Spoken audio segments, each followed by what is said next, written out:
Shalom, kembali lagi kita merenungkan kebenaran firman Tuhan yang terambil di dalam 1 Yohanes pasal 1 ayat 9. Beginilah firman Tuhan. Jika kita mengaku dosa kita, maka Ia adalah setia dan adil, sehingga Ia akan mengampuni segala dosa kita dan menyucikan kita dari segala kejahatan. Judul renungan hari ini, mengaku dosa dengan jujur di hadapan Allah. Suatu kali ada seorang anak yang tanpa sengaja menjatuhkan piring yang ada di wastafel rumahnya. Mendengar suara piring itu, ibunya langsung marah dan bertanya, siapa yang memecahkan piring ini? Anak itu hanya terdiam dan tanpa berkata-kata melihat ibunya yang turun dari tangga, datang menghampirinya dan bertanya lagi, siapa yang memecahkan piring ini? Anak itu berkata, saya tadi melihat kucing, Mak.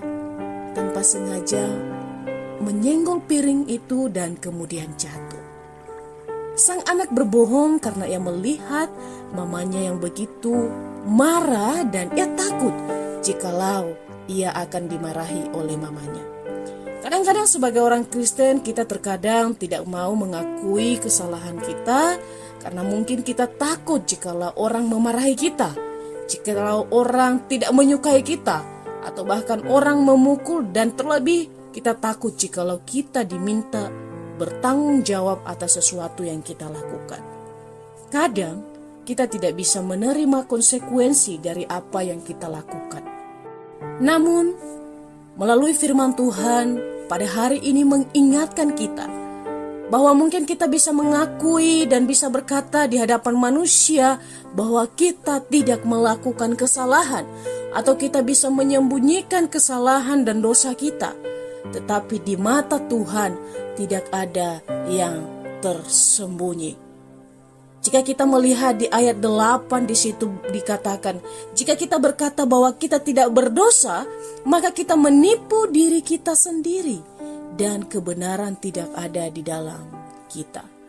Dosa adalah kekejian di mata Tuhan dan Ia tidak akan mengampuni orang-orang yang tidak merendahkan diri di hadapannya dan mengakui dosa-dosanya. Tetapi ketika kita datang dengan kerendahan hati, Tuhan akan menerima kita dan mengampuni dosa-dosa kita. Tuhan tidak pernah kompromi dengan kejahatan. Tuhan tidak pernah kompromi dengan yang namanya dosa. Di ayat kelima dikatakan bahwa Allah adalah terang dan di dalam Dia tidak ada kegelapan.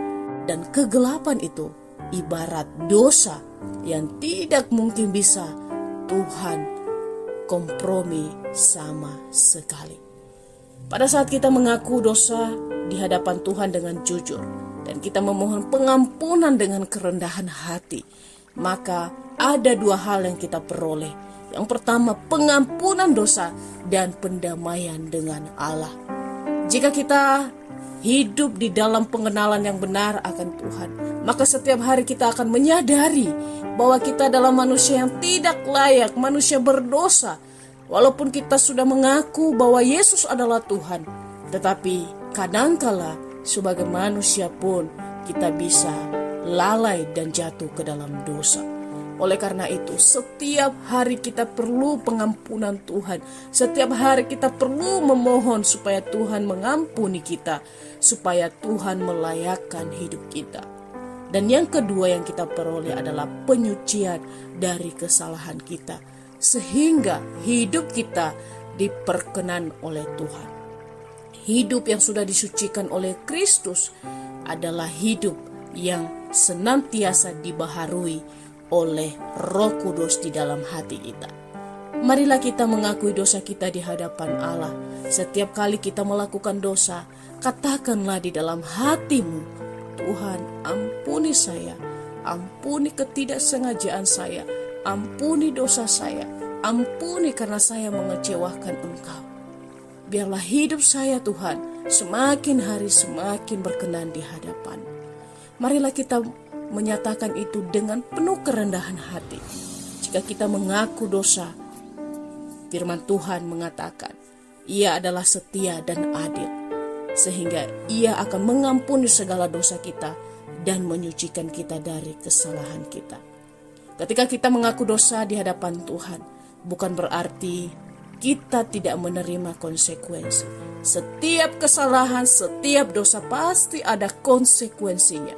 Tetapi ketika kita mengaku dengan sungguh-sungguh di hadapan Tuhan, akan ada anugerah yang Tuhan berikan kepada kita, yaitu kekuatan dalam menjalani konsekuensi itu.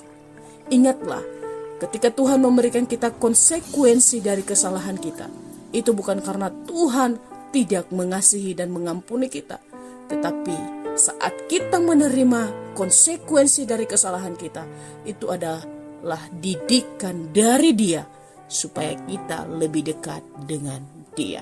Marilah kita hidup di dalam kebenaran firman Tuhan hari ini. Amin.